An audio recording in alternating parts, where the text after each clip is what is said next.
if you want to just talk about how you came about pursuing your career in art, how'd you begin your journey as an artist? We'll go from there. Um, yeah, it's tangled and probably quite long. Always a strong interest in art, and I think it started very early. Not quite, I'm not really. I mean, I've got lots of kind of antecedent stories about how what the content of my work is and where it comes from. But actually, when I became interested in art, is another matter. I think always I was interested. I was always interested in copying and drawing, and there's a few things. It was what I was quite good at. Sort of, yeah, and that's how it started. So I can't remember when I didn't draw really. Right back from primary school and beyond, I drew. In terms of it becoming professional, or the way I've worked, I guess is down to a couple of things really about probably being sort of slightly neurologically, kind of diverse in a way and not quite fitting in and finding quite a lot of comfort in other people's artistic practices, and liking work and the worlds that they created. And I think at some further point, kind of liking the notion of a studio and what happened in a studio. If you see photographs of studios, wow. I don't, yeah, you can't see much in the background, but my studio's now a bit like the studios that I enjoyed. It's a place of new things, new ways of looking. So I think those things, and then there was a few kind of little stories about maybe about how I got interested in art and science, and I don't know whether you're interested in those or not. Very interested in Very that. interested in those. Well, there's kind of I think there's about three stories that kind of interlink and kind of like make sense of different things I do. Um, and I don't know which. I think I was always interested in pictures. My parents had quite a lot of books around. They had some anatomy books that I looked at. So books, I oh that was later on. But when I was about 13, I bust up my knee and then spent quite a lot of time in the school library. And one of the things I really liked or was fascinated by it was they had an Encyclopedia Britannica, which was volumes and volumes of books and quite in detail. And there was a couple of pages on anatomy with beautiful acrylic sheets with images on, so you could open up the body. So that's kind of something I became interested in, and I realized, yeah, if you could look in the background somewhere, I've got all these kind of body things at the moment that are a bit like that, a bit like see-through. Um, and I think that was significant. There's also a moment in my, at the primary school where uh, I think at a break time, a friend of mine, we looked under a bush, and I don't know which of us kind of said, but we identified that there was a brain under the bush and became fascinated by it. It only stayed there for a couple of days, and we never really knew what it was or made any sense of it. But it was this small, kind of indented thing, which couldn't have possibly been a human brain, though I think that that's what we thought it was, because it was like the size of a walnut. And I can only think now that in retrospect that it was a piece of kind of masticated chewing gum, pink chewing gum that sat there, and I wasn't really familiar. I don't think either of us were familiar with chewing gum, and that's probably what it was.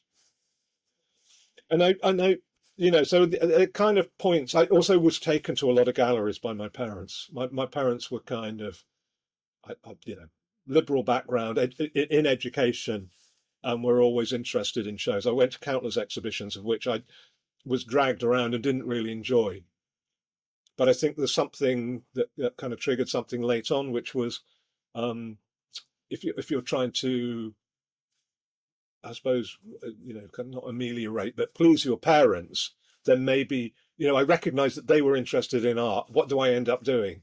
Is producing something that they might have liked. So, so that's one of the things that's kind of really important. And then another thing, which was around, like I realized around content, I started being very interested in trees, painted trees or dendritic form for something like 20 years, and then got asked in an exhibition which was called Dendritic Form why I drew tree. And suddenly this memory came back of primary school again, probably 9, when I just keep repeating this story now, and it's a story I never really told for a very long time. But on a Friday, the teacher asked us to draw trees. I went away, and on the Sunday, I think I sat at a table and I looked at a tree outside. It was a sycamore tree.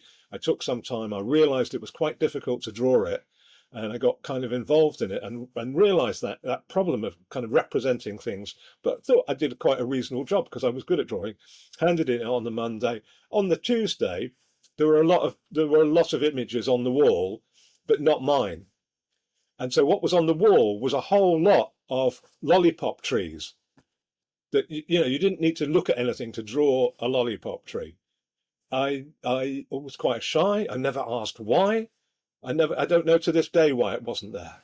It just wasn't. And yeah, I kind of wonder. So I mean, now I've drawn trees and they've been shown in major art galleries. You know, pieces. So there's I think some things like that are strangely drive one in a way. You don't really know, but you think, oh, it could have been about that. But those Maybe it was too good of a tree. That's why she didn't put it up there. Well, yeah, I think it was just different. It was observed, yeah, and when maybe I missed an instruction, but I can't. Does anybody get sent home to draw a lollipop tree? Maybe they do. I don't know. Anyhow, but those kinds of things, and then my parents. I mean, I said they were in education. I mean, my father was a geographer, and my mum was basically a botanist, and so I spent a lot of time outside, a lot of time with kind of like collecting skulls and dead animals and things like that. So when I decided and I left, I went to read zoology at arts. Yeah, went to read zoology at university, but then after about a year or so, left because I had this drive to make work. I didn't like examination situations particularly, so I kind of ran away to art school, and then I had about a 10-year gap where I made work that was completely different from the kind of science artwork that I then started to make. Probably kind of got first glimmers of it in 1998, 99. Began to kind of have an interest in that area, and that's continued like yeah for the last 24 years or so. And then there was there was a particular event that happened that I went to Italy with somebody that was a curator, and when we got back, they said, "Oh, can I do a studio visit?" It was about the old kind of sculptural work that I did, but they noticed in my studio that I had all this work turned back to front, but they were nosy and started uncovering it, and suddenly they remembered that I'd done the science, that I knew some of the science language, and asked me into a project that took place at the Science Museum in London. So there's a number of strands that go through it. I think I think that's true in every artist journey, right? But it sounds like your life was meant for you to blend art and science with both your parents being scientists. Yeah, yeah, I suppose yes, in a way, soft science and interested in that and being involved. Yeah, yeah, you kind of see that. Though I think it's yeah, there are all sorts of kind of drive issues, and I like that space. I'm probably not very good at being managed. If I worked in any other field, I mean, I did teach for a long time, but yeah, yeah, I found a way of dealing with that. But Speaking of being it'd be slightly managed, different. not really, but that's my attempt at a segue. What themes, or well, we know your theme, but what message are you hoping to convey through your art, if any? Like, what do you hope the viewer gains from it? Yeah, I think it's a difficult question, and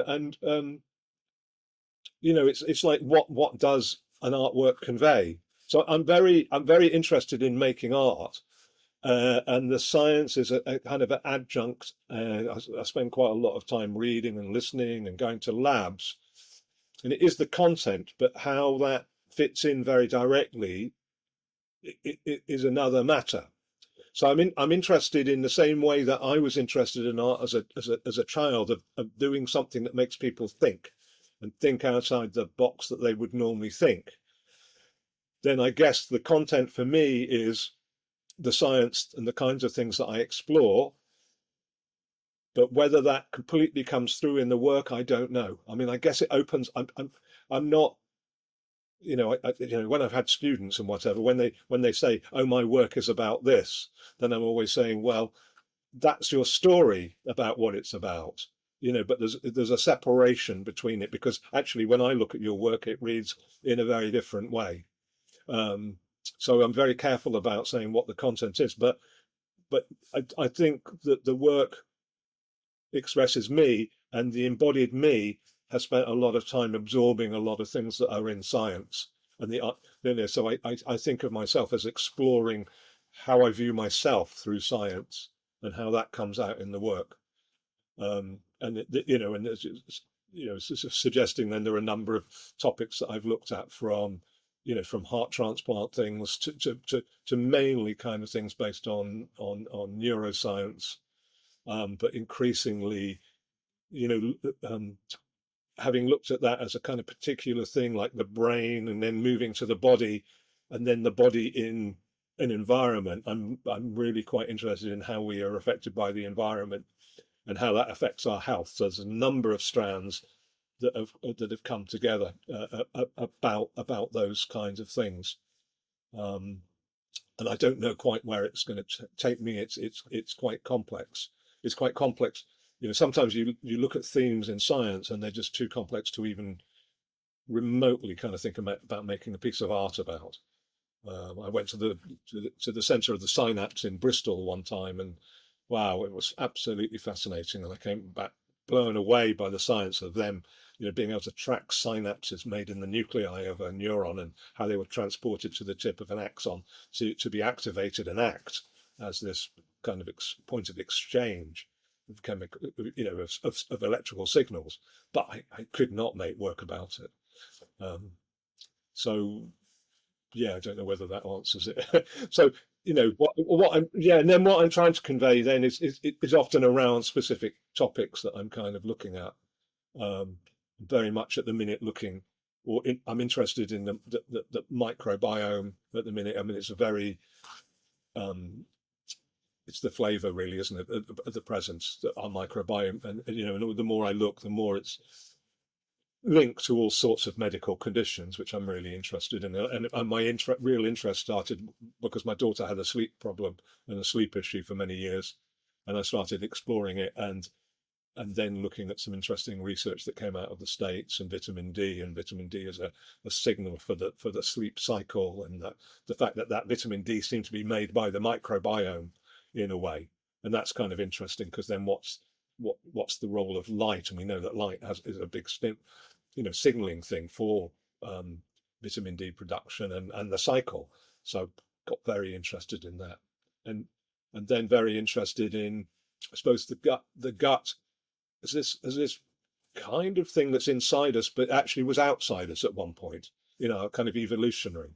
So that I'm very kind of, yeah. The thing that strikes me at the moment, we carry the pond or the ocean that was outside us inside us, to make us mobile, and to explore the world in a way. So that our move from being something of a sea creature to a land creature has us carrying this thing with us.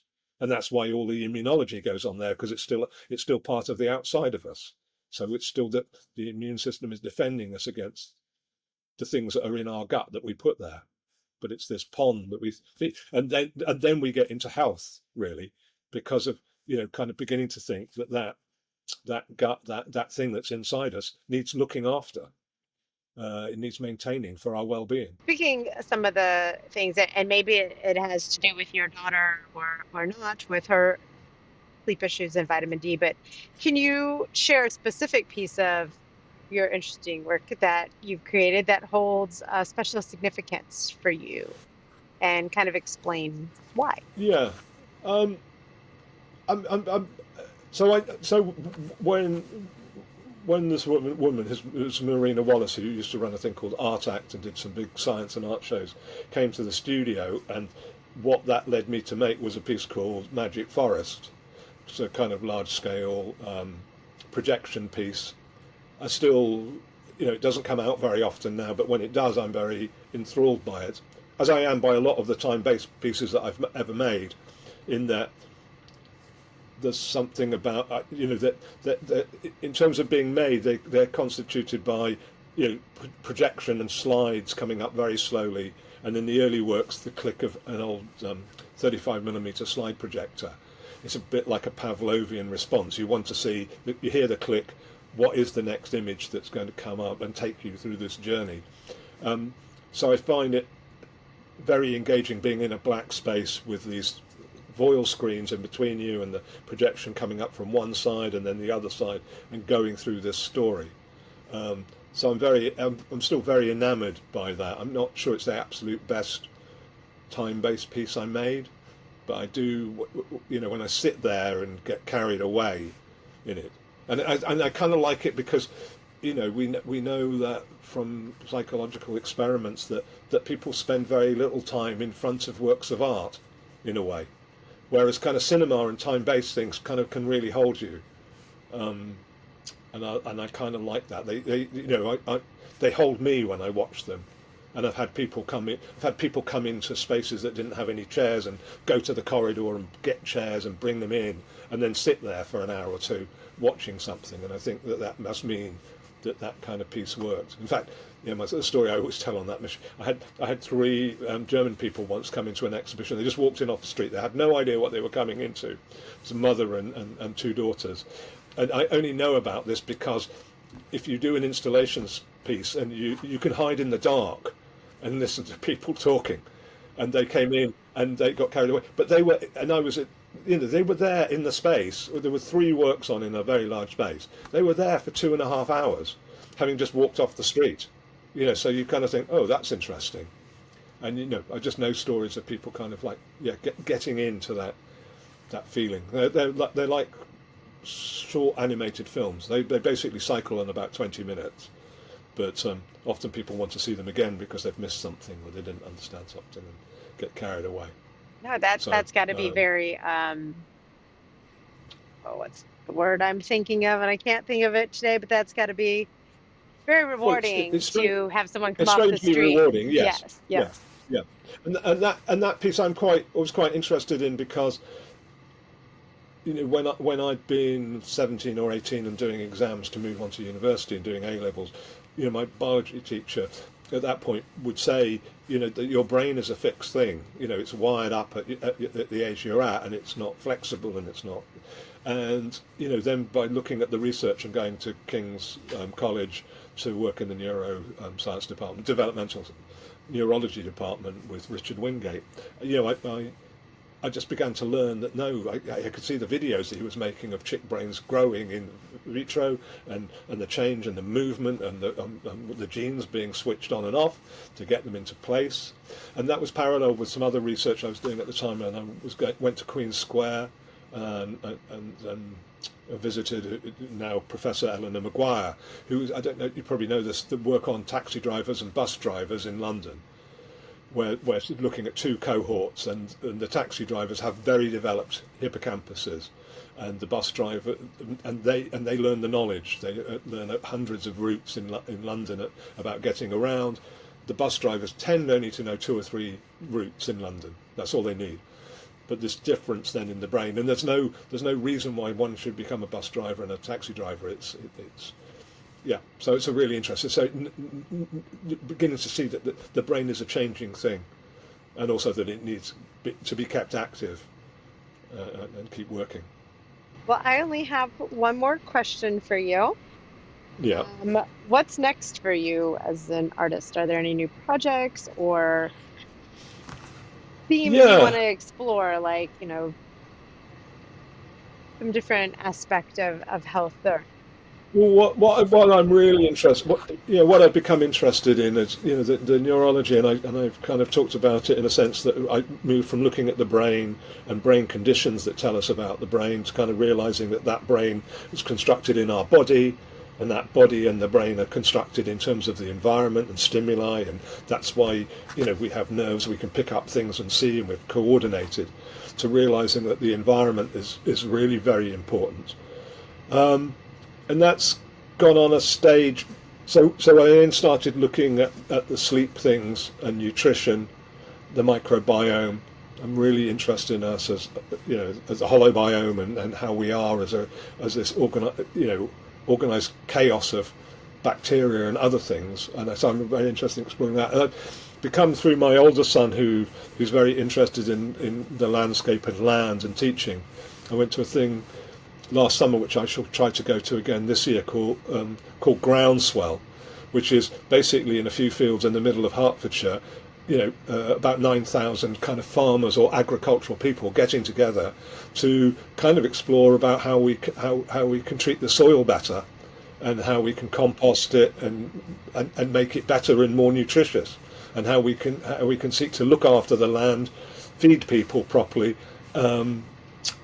Yeah, and I think that's really interesting. So I'm kind of interested in making some work around that. My older son is works a little bit in that area, so he's interested in the soil and landscape, but he also writes as a poet, and we're talking together about a new venture that might involve us both, and maybe at that point I bring in my younger son, who's a documentary photographer or a fine art photographer, so that would be interesting. And then how to bring my daughter in, I don't know, maybe on the health issues. She's a nurse. So I don't know. Art and science runs deep in your family. Yeah, well, it might do. Yes, yes. But I think that soil and wellness and the landscape and all of those. I mean, it's just fascinating. And I think the other thing, I just was listening to something that actually my son Robert sent me, which was about plants recently. I mean, about that they have all the same kind of basic neurotransmitters in plants, utilized in different ways. But how are plants all in our system? Yeah, we need to look after our microbiome, but maybe we need to have another kind of relationship with, well, certainly with the environment, but the plants in it and the fish in it and everything in it. I mean, we might take from it, but I think we need to be respectful, because they're the very things that give us nutrition. And that very thing about well-being, that they've made tests on people that do gardening, and they know that contact with soil probably replenishes your microbiome. They are also talking now about connections with other plant material that enters your body, probably just from walking in the woods. That's really interesting. And now we have plants that are also signaling. I mean, when plants go to sleep, apparently, and some of them fold up at night, that they're using melatonin to do this. So it's not. These things are not exclusive to us. So it begins to beg the question: if they're using other neurotransmitters as well, where do feelings lie in this as well? So very interesting stuff, really, to kind of explore.